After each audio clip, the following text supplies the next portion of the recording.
Student, today I am going to explain geography lesson number 3, minerals and power resources part 4.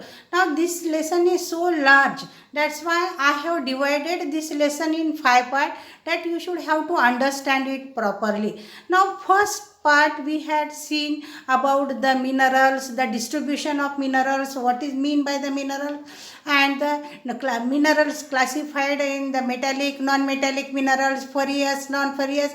We had seen it in the first part.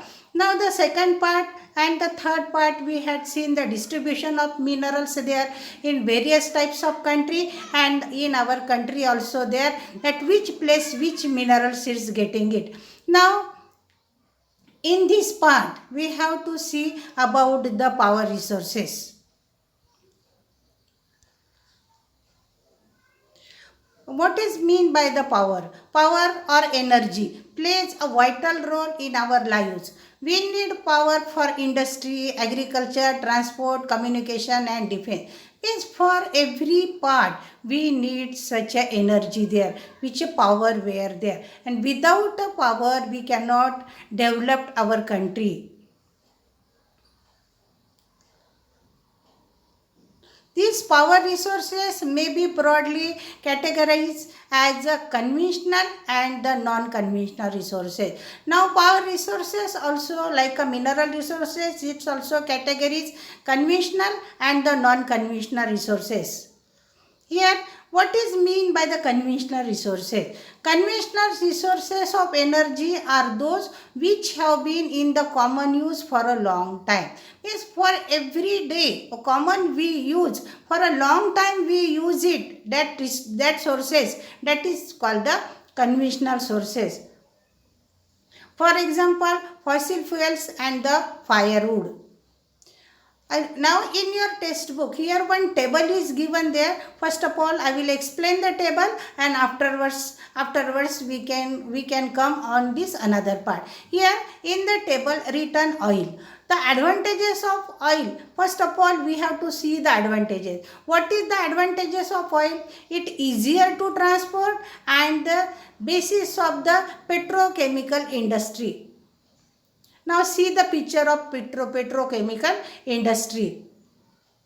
Now another is natural gas. It is what easier to transport by the pipelines. It is very easy to transport, and the cleaner than oil and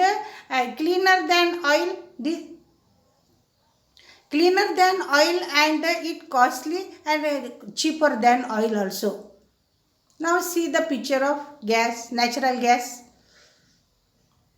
Now disadvantages of oil and the natural gas. Now the advantages just we had seen it about the oil and the natural gases. The disadvantages of natural gas are the same. The first is the depletion of the oxygen due to oil spillage and the gas leakage. Then pollutants released cause acid rain. Then exploration of new fuel is not easy. This is the disadvantages. Now conventional source of energy, which is that is the firewood. That advantages of firewood, easy access. Access means this firewood can get it very easily and provides energy to large number of people. Now in the rural areas mostly the people can use such a firewood for their daily use. Now, but what is the disadvantages for firewood? Collection is time consuming. Now, for collected, it's too much time required. Now, because of this, pollution also can be spread up, and it's promoting greenhouse effect. Now, that it is very much effective. Is what promoting greenhouse effect means. It is not good for this, and the deforestation happened. Deforestation happened means what? The people can cut down the forest or wood for their daily purposes, and because of that these forest areas can be desert. That is the deforestation. See the firewood. Now what is the coal? Coal is what? It advantages extensively available, effect conventional electricity. This is the advantages of the coal. Now, what is the disadvantages of coal? Polluting source. Now, because of the that smoke, that for all the environment can be polluted and it is bulky to transport. This is the disadvantages. This is the picture of coal. Now the hydel power. Hydel power advantages, it is non-polluting, promotes irrigation and the finished good and the cheap also. It is cheap also. This is advantages. Now hydel power disadvantages, displacement of the local community and the in undue law and the expensive to set up. For the hydel power setting up too much expensive, means it is very much expensive to set up. This is the picture of hydel power. Now firewood, it is wisely used for cooking and the heating. Now just I have given an example. In many peoples in villages, many people use this for cooking and heating. In our country, more than 50% of the energy used by the villagers comes from the firewood. Now remains of plants and animals which are buried under the earth for millions of years got converted by the heat and pressure into fossil fuels. Fossil fuels such as petroleum and natural gas are the main sources of the conventional energy. Petroleum and the natural gas are the main sources of the conventional energy. The reservoirs of these minerals are limited. Now this petrol, gas, these reservoirs are limited, and just this what uneven distribution is also there. The rate at which the growing world population is consuming them is far greater than the rate of their formation. Means the vast population is there and people are using there, and that's why, and their rate of consuming is more, but the growing rate is very less.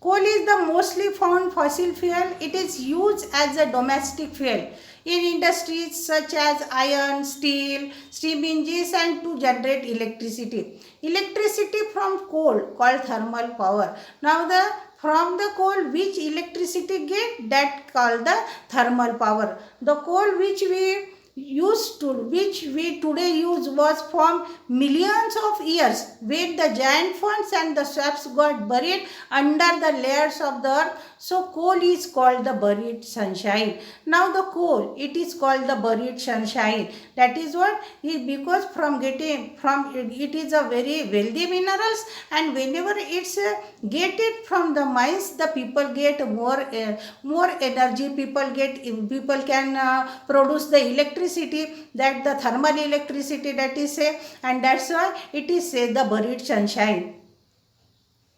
See the picture.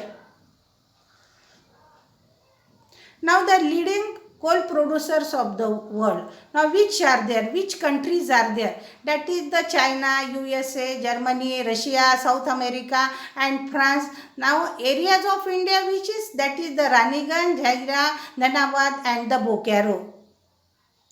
Petroleum. Another is the petroleum. Word origin. Petroleum. This word origin. The word petroleum is derived from the Latin words petra, meaning means what? Rock. Petra means rock, and petroleum meaning oil, means petroleum. Petro means what? It is the petro or the petra. From the Latin word this word comes is petra meaning rock and petroleum meaning oil. So petroleum means the rock, oil. Petroleum, the petrol that keeps your car running well, as well as the oil that keeps your cycle from spoiling, both began as the thick black liquid called petroleum. The thick black liquid which is getting it from the mineral mines, that is called the petrol. Understood? And it is very much essential. Without a petrol, your car will not be run. It is found between the layers of the rigs and the drilled from oil fields located in the offshore and the coastal areas. This is then sent to refineries which process the crude oil and the produce a variety of products like diesel, petrol, kerosene, wax, plastic and the lubricant. Means what? Whenever it getting it from the mine, that impure form, and with the refinery by the refineries, then it can be used. The products like diesel, petrol, kerosene, wax, plastic and the lubricant. Petroleum and its derivatives called the black gold as they are valuable. Now this is very much valuable, that's why it is called the black gold.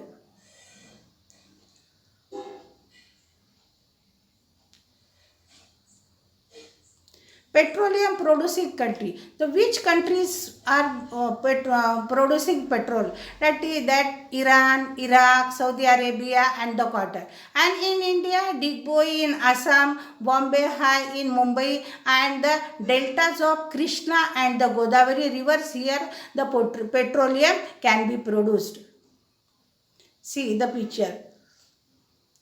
Another is the natural gas. Natural gas is found with the petroleum deposit, and it releases when crude oil is brought to the surface. Major producers country of natural gas: Russia, Norway, UK and the Netherlands. In India, Jaisalmer, Krishna Godavari Delta, Tripura and some areas offshore in Mumbai, high natural gas resources. Now in India, these places get the petroleum. Very few countries in the world have sufficient gas reserves of their own. Rainwater stored in the dams is made to fall heights at these falling. Water flows through pipes inside the dam over turbine blades placed at the bottom of the dam. The moving blades then turn the generator to produce electricity. This is called the hydroelectricity. Now this question you have to learn it properly. This hydroelectricity in 9th and 10th standard also it will beneficial for you.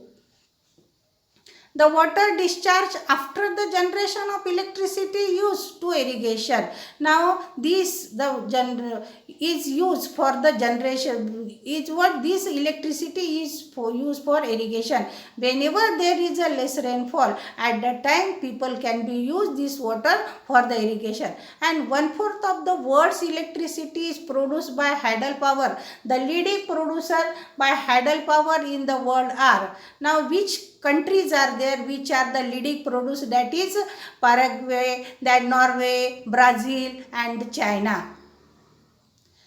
And in India, hydropower station where are Bhakra Nangal, Gandhi Sagar, Nagarjun Sagar and the Damodar Valley project. This is the picture of that. Now here Norway was the first country in the world to develop hydroelectricity. Among all the countries, the Norway was the first. They had developed hydroelectricity in their country. Now see, this fourth part I first of all I told you this lesson is very large. That's why I have divided into 5 parts there. This fourth part is I completed here. You have to read, and whatever your queries then you can ask me. Thank you.